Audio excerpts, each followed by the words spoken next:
प्रवृत्ति की हो गई, क्योंकि वहां का कोई राजा नहीं था।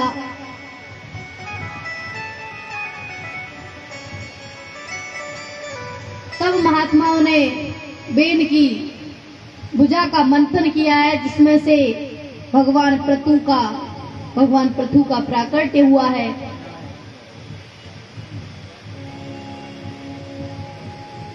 भगवान पृथु का प्राकट्य हुआ है। प्राकट्य अत्यंत ही तपस्वी, बलवान, बलशाली, दानी, सर्वगुण संपन्न महाराज थे। उस राज्य की प्रजा ने पृथु जी से कहा कि महाराज हमारी रक्षा कीजिए, पृथ्वी जो है वह बंजर हो गई है, ना में अन्न न जल, कुछ भी प्रदान नहीं कर रही है। तब पृथु ने पृथ्वी को मारने के लिए भाला उठाया और पृथ्वी के पीछे दौड़े जा रहे हैं। पृथ्वी गाय के रूप में बदल गई और हाथ जोड़ करके नीचे सिर झुका लिया गाय के रूप में और क्षमा याचना करने लगी। पृथ्वी ने कहा कि जब आपके राज्य में दुराचार बढ़ गया था तो मैं क्या करूं, मैंने अपने अन्न जल को अपने ही अंदर अवशोषित कर लिया। अब मैं आपके सामने गाय के रूप में खड़ी हूं, आप मेरा दोहन कर लीजिए। महाराज पृथु ने कहा कि जिसको जिस चीज की कामना है वह दोहन कर ले। ऋषियों ने बृहस्पति जी को बछड़ा बना करके वेदों का दोहन किया है। देवताओं ने इंद्र को बछड़ा बना करके अमृत का दोहन किया है। अप्सराओं ने रूप सुधा का, सौंदर्य का दोहन किया है। संसारियों ने, प्रजा ने अन्न जल का दोहन किया।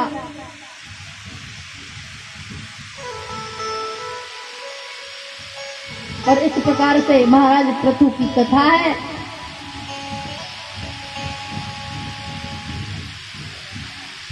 इन्हीं के पावन वंश में प्राचीन बरही का जन्म हुआ। वे अपना राज्यपाट सौंप करके प्राचीन बरही को तपस्या करने के लिए जंगल में चले गए।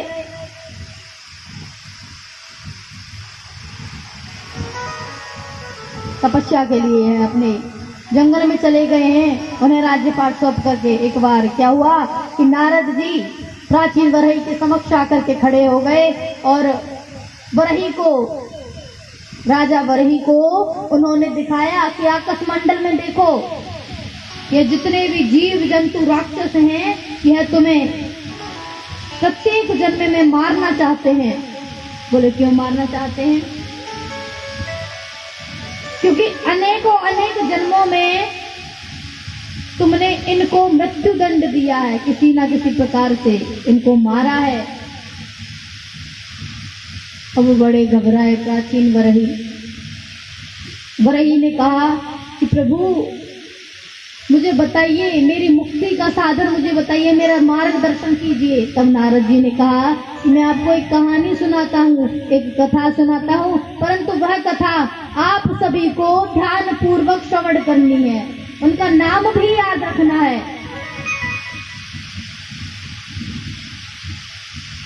तो नारद जी एक कथा सुनाते हैं कि दो मित्र थे, पुरंजन और अभिज्ञात। तो एक बार क्या हुआ कि पुरंजन अभिज्ञात से कहता है कि चलो भाई कहीं भ्रमण करके आते हैं। अभिज्ञात ने कहा मित्र तुम ही भ्रमण करके आओ, मैं इसी स्थान पर हूँ, परंतु शीघ्र वापस आ जाना, क्योंकि अगर समय लग गया तुम्हें और अगर तुम मुझे भूल गए तो मैं तुम्हें भूल जाऊंगा। तुमने अगर मुझे एक कीट के समान यादों में याद रखा तो मैं तुम्हें एक सागर के समान जल की तरह याद रखूंगा, परंतु यदि तुमने मुझे भुला दिया तो मैं तुम्हें वापस कभी याद नहीं करूंगा। पुरंजन ने सर्वत्र भ्रमण किया, परंतु कहीं भी उनको शांति नहीं मिली। फिर वह एक 9 दरवाजों का एक महल था। उसमें गए और उस महल में जाकर के देखा कि उस महल की जो शासिका थी, रानी थी, वह अत्यंत ही सुंदर थी। वह रथ पर विराजमान थी और पुरंजन की तरफ दौड़ी चली आ रही है। पुरंजन ने उसको देखा और आंखों ही आंखों में प्रेम हो गया। प्रेम में विवाह हो गया इन दोनों का। अब तो पुरंजन बड़े बहुत ही एक अवरुद्धता, जैसे एक प्राणी में अवरुद्धता होती है, उसी प्रकार के हो गए, प्रेम में फंस गए। अब वो पुरंजनी अगर नाचती तो पुरंजन नाचता, पुरंजनी रोती तो पुरंजन रोता, पुरंजनी खाती पुरंजन खाता, पुरंजनी हंसती पुरंजन हंसता। एक बार क्या हुआ कि चंडवेग राज नाम का एक सम्राट था, उसने आक्रमण कर दिया। अब पुरंजनी मर गई।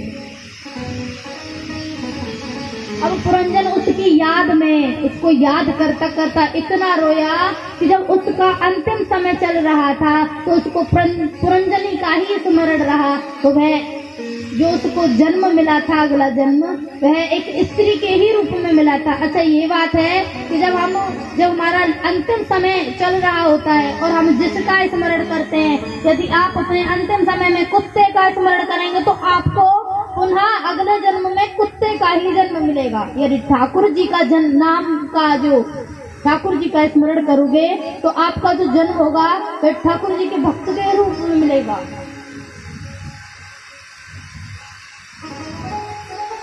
यदि किसी गाय का स्मरण करोगे तो गाय के ही रूप में मिलेगा। पुरंजन ने अपनी पुरंजनी के रूप में अपना देह त्याग किया था, तो उनको अगला जन्म एक स्त्री के रूप में मिला। स्त्री के रूप में मिला। अब जो अभिज्ञात है उसकी स्त्री की शादी हुई, एक व्यक्ति से उसकी शादी हुई। जो पुरंजन था उसको अगले जन्म में एक महिला के रूप में मिला था, तो उस महिला का विवाह एक व्यक्ति के साथ हुआ और पुरंजन को संतान प्राप्ति हुई। पुरंजन को संतान प्राप्ति हुई। महिला था। अब एक बार क्या हुआ कि उसका जो पति था वह मारा गया। तो जैसे ही उसको शमशान घाट में ले जाया गया, पुरंजन जो अगले जन्म का पुरंजन था, इस जन्म में वह स्त्री था। पुरंजन ने कहा मैं इसके ही साथ में सती हो जाऊंगी, यदि मेरा पति नहीं रहा तो मैं भी इसके साथ में सती हो जाऊंगी। अब जब पुरंजन चिता पर बैठ गया, अपने पति का सिर अपने गोद में रख के, तो अभिज्ञात वहां से भ्रमण करता हुआ चला आ रहा था। अभिज्ञात ने कहा अरे मित्र पुरंजन, तुम यहाँ कैसे, और ये कौन है तुम्हारी जिसका सिर तुम्हें अपनी गोद में रख रखा है? उसने कहा कितना मूर्ख व्यक्ति है, यहाँ मेरा पति मर चुका है और यह मुझे मित्र कह करके बुला रहा है। तो जो पुरंजन स्त्री बना था उसने कहा तुम्हें थोड़ी बहुत शर्म है या नहीं? शर्म नहीं लगती किसी पतिव्रता को इस प्रकार से बोलने पर, जबकि उसका पति मरा पड़ा है इस समय। तब अभिज्ञात ने पुरंजन को पूर्व जन्म की याद दिलाई कि तुम पूर्व जन्म में मेरे मित्र थे, तुमने मुझसे कहा था कि मैं भ्रमण करने जा रहा हूँ, जल्दी लौटूंगा। याद है मैंने तुमसे क्या कहा था कि यदि तुम मुझे भूल गए तो मैं तुम्हें भूल जाऊंगा, और अगर तुम मुझे नहीं भूल पाए तो मैं तुम्हें कभी नहीं भूलूंगा। तो जो पुरंजन है ना, वो जीवात्मा है, हम लोग हैं, मनुष्य लोग हैं पुरंजन, और जो अभिज्ञात है वह ठाकुर जी हैं, श्री हरि हैं। और जो 9 दरवाजे हैं ना, जिस राज्य के 9 दरवाजे हैं, वो हमारे जो शरीर में छिद्र हैं, आंखों के नासिकाग्र छिद्र, कानों के ये मलमूत्र त्याग के छिद्र, यह 9 दरवाजे हैं। और जो चंडवेग है वह काल है। जब काल हम लोगों पर हमला करता है ना, तो हमारा बचाव कोई नहीं कर पाता। हमारा जब जन्म नहीं होता, जब ठाकुर जी हमें पूछते हैं कि तुम किस योनि में जाना चाहते हो, पुण्यों को जान करके पूछते हैं कि तुम किस योनि में जाना चाहते हो, तो जीवात्मा कहता है हमें तो मनुष्य योनि में जाना है। ठाकुर जी कहते हैं तुम मुझे भूल तो नहीं जाओगे, कि मैं कभी नहीं भूलूंगा आपको। हम लोग यही कह करके आते हैं भगवान से, परंतु यहाँ पर आकर के हम इतने लिप्त हो जाते हैं इन संसारिक विषयों में कि भगवान को ही भूल जाते हैं। जबकि हम किस कार्य के लिए आए हैं, क्या कह करके आए थे भगवान से, वो भी भूल जाते हैं। परंतु धन्य है महात्मन और इस ऋषि संत जो हमें समय समय पर याद तो दिलाते रहते हैं, परंतु हम इतने खल, इतने मूर्ख कि उनके याद दिलाने पर भी इन सब चीजों का स्मरण नहीं कर पाते। तो पुरंजन को याद आया कि मैं पूर्व जन्म का मित्र था, और पुरंजन ने बड़े ही भावपूर्व भगवान श्री कृष्ण से कहा है, ये मेरा दिल, ओ मेरा दिल तुझ पे कुर्बान, मुरलिया वाले रे, और मुरलिया वाले रे, सावरिया प्यारे रे, ओ मुरलिया वाले रे, सावरिया प्यारे रे, ओ मेरा दिल पे कुर्बान, मुरलिया वाले रे, मेरा मुरलिया वाले रे, ओ मेरा दिल तुझ पे कुर्बान, मुरलिया वाले रे, ओ मेरा दिल तुझ पे कुर्बान, मुरलिया वाले रे, मुरलिया वाले रे, सावरिया प्यारे रे, ओ मुरलिया वाले रे, सावरिया प्यारे रे, ओ मुरलिया वाले रे, सावरिया प्यारे रे, ओ मुरलिया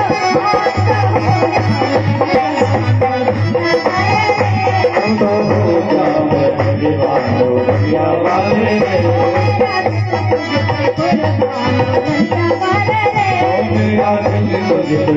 रे, सावरिया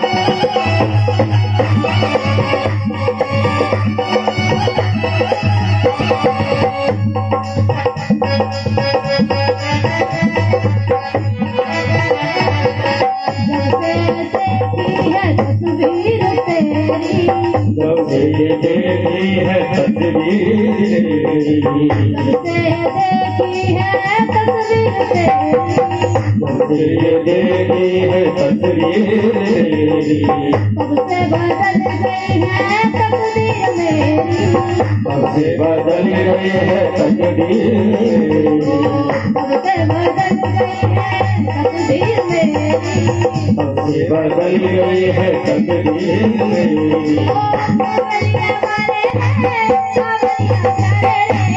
मुरलिया वाले रे, सावरिया प्यारे रे, मुरलिया वाले रे, सावरिया प्यारे रे, मुरलिया वाले रे, सावरिया प्यारे रे।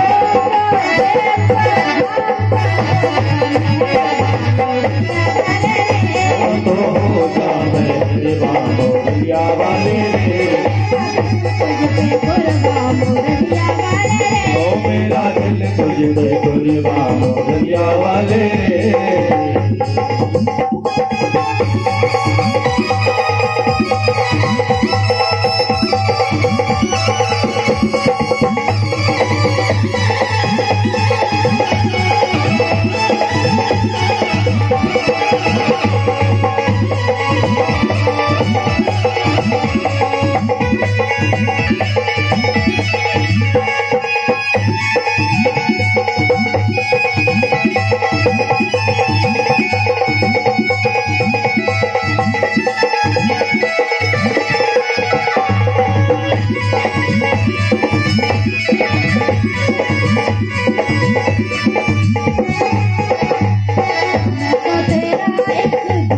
दीदार चाहूं, मैं तो तेरा एक दीदार चाहूं, मैं तो तेरा एक दीदार चाहूं, मैं तो तेरा एक दीदार चाहूं, दीवाना तेरा तेरा प्यार चाहूं, दीवाना तेरा तेरा प्यार चाहूं, दीवाना तेरा तेरा प्यार चाहूं, दीवाना तेरा तेरा प्यार चाहूं।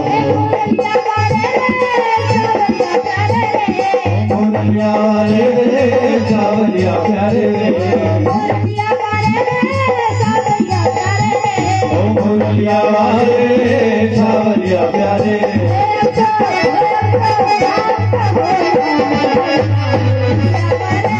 हमको हो जा मेहरबा मुरलिया वाले रे, ओ मेरा दिल तुझे पे कुर्बान मुरलिया वाले रे।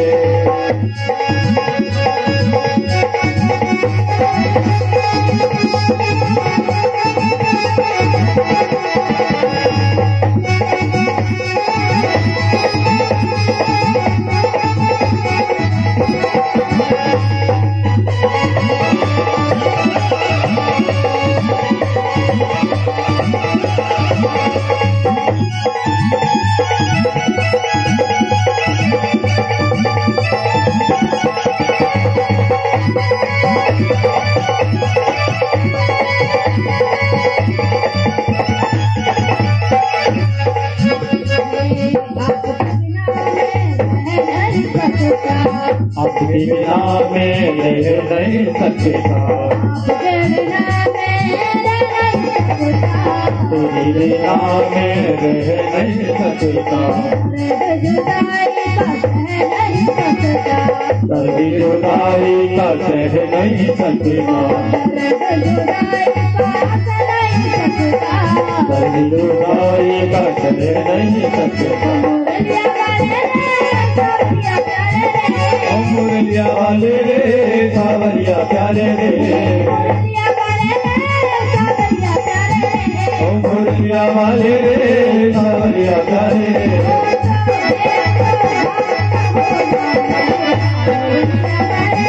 अब तो हो जा मेहरबान मुरलिया वाले रे,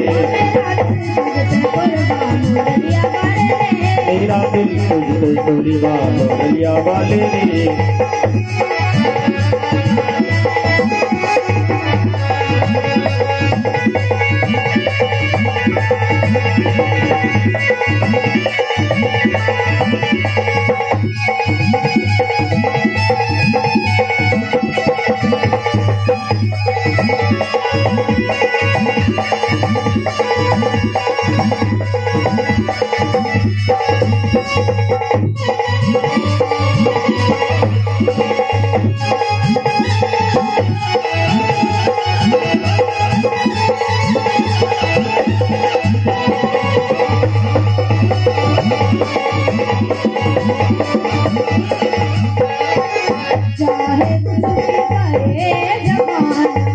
चाहे कुछ भी करे जमाना, चाहे कुछ भी करे जमाना, चाहे कुछ भी करे ये जमाना, पागल हुआ एक तेरा दीवाना, पागल हुआ एक तेरा दीवाना, पागल हुआ एक तेरा दीवाना। मुरलिया वाले रे सावरिया प्यारे रे, सावरिया प्यारे रे मुरलिया वाले रे,